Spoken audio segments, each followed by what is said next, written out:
આજે આપણે ભરેલા ભીંડાનું ટેસ્ટી એવું શાક બનાવવાના છીએ। તો અહીંયા આપણે 300 ગ્રામ જેટલા ભીંડા લીધા છે, લીલા ધાણા અને ફાફડી ગાંઠિયા લીધા છે ફરસાણના। આ જગ્યા ઉપર કોઈ પણ ફરસાણના ગાંઠિયા તમે લઈ શકો છો, એ ન હોય તો ચણાના લોટને શેકીને પણ લઈ શકો છો। અહીંયા એક લસણનો ગાંઠિયો ફોલી લીધો છે, 2 ચમચી જેટલા માંડવીના દાણા લીધા છે અને અહીંયા આપણે મિક્સર જાર લઈ લીધું છે। એની અંદર આપણે આ ફાફડી ગાંઠિયા ઉમેરશું, લસણ, માંડવીના બી અને 1 ચમચી આપણે લાલ મરચું પાવડર અને ધાણા જીરું પાવડર બે સાથે આપણે ઉમેરી દેશું।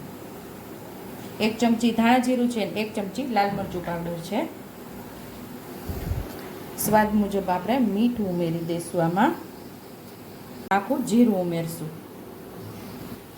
ધાણા જીરું સેજ ચડિયાતું હોય તો આ ભીંડાનું શાકનો સ્વાદ બહુ મસ્ત એવો આવે છે। મસાલો ભરીને બનાવવાનું છે એટલે તો 1 ચમચી આપણે ધાણા જીરું, 1 ચમચી લાલ મરચું પાવડર પહેલાં ઉમેરી દીધું હતું અને 1 ચમચી પાછું ધાણા જીરું ઉમેરીએ એટલે 2 ચમચી કુલ ધાણા જીરું પાવડર થશે અને આપણે આને મિક્સર જારમાં પલ્સ મોડ ઉપર તૈયાર કરી લઈશું।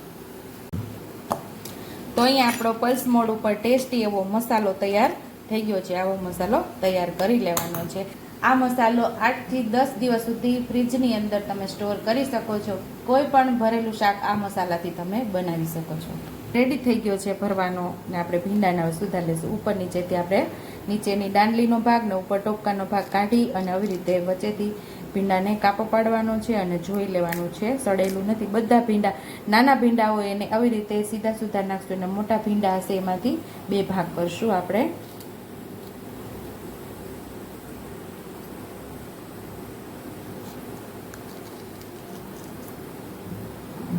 આવી રીતે મોટા ભીંડામાંથી આપણે 2 ભાગ કરી નાખશું।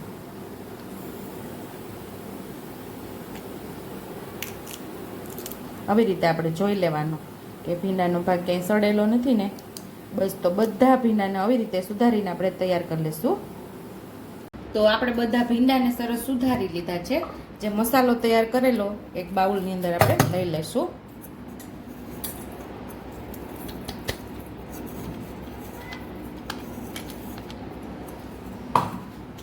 લીલા ધાણા ઉમેરી દઈશું। મીઠું તો આપણે મસાલો જ્યારે તૈયાર કરતા હતા ત્યારે જ ઉમેરી દીધું છે। અહીંયા આપણે 1 ચમચી જેટલું તેલ ઉમેરશું। 1 નાના પાવડા જેટલું મિક્સ કરી દઈશું। અહીંયા આપણે બધું સરસ મિક્સ કરી લીધું છે અને હવે આપણે ભીંડાની અંદર મસાલો ભરી લઈશું।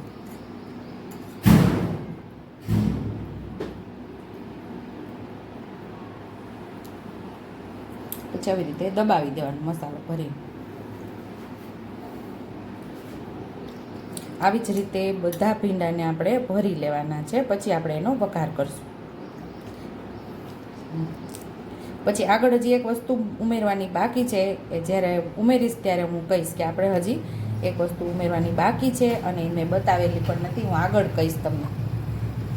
અહીંયા આપણે બધા ભીંડા ભરી લીધા છે અને આટલો મસાલો આપણો બચેલો છે।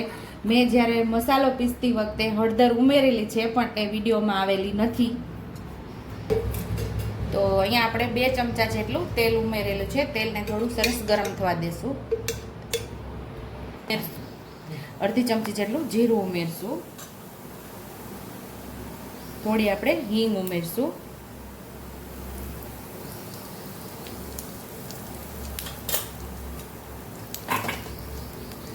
અહીંયા આપણે ભીંડા ઉમેરી દઈશું।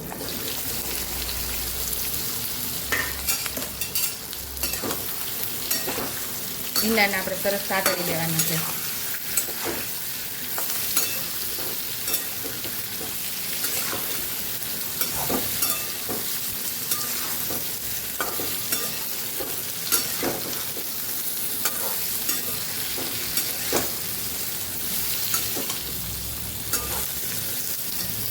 ઢાંકણ ઢાંકી સાવ ધીમા ગેસ ઉપર ભીંડાને આપણે પાકવા દઈશું।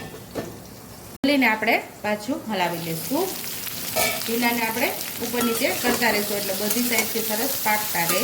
વચ્ચે વચ્ચે આપણે આવી રીતે હલાવતા રહીશું। મસ્ત એવો આપણો ભીંડો પાકી જશે। વળી પાછું આપણે ઢાંકીને ભીંડાને પાકવા દઈશું। પાછું આપણે 2-3 વાર હલાવ્યું. હવે થોડી જ વાર ભીંડામાં છે તો આપણે મસાલો ઉમેરી દઈશું ઉપરથી અને પાછું ઢાંકીને એને થવા દઈશું. 1 મિનિટ આપણે ભીંડાને પાછા પાકવા દીધા. હવે ખોલીને આપણે જોઈ લઈશું. હવે સરસ મસાલાને મિક્સ કરી લઈશું.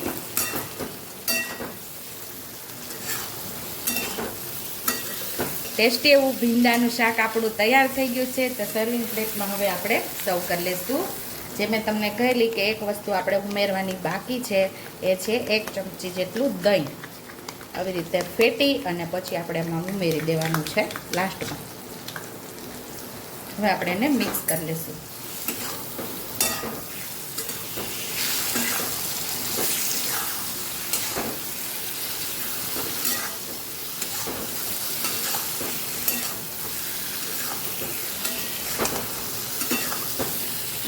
તો દહીં સરસ મિક્સ થઈ ગયું છે ને પાકી પણ ગયું છે. તો હવે સર્વિંગ પ્લેટની અંદર હવે આપણે ભીંડાને સર્વ કરી લઈશું. ઉપરથી થોડા લીલા ધાણા ઉમેરી દઈશું.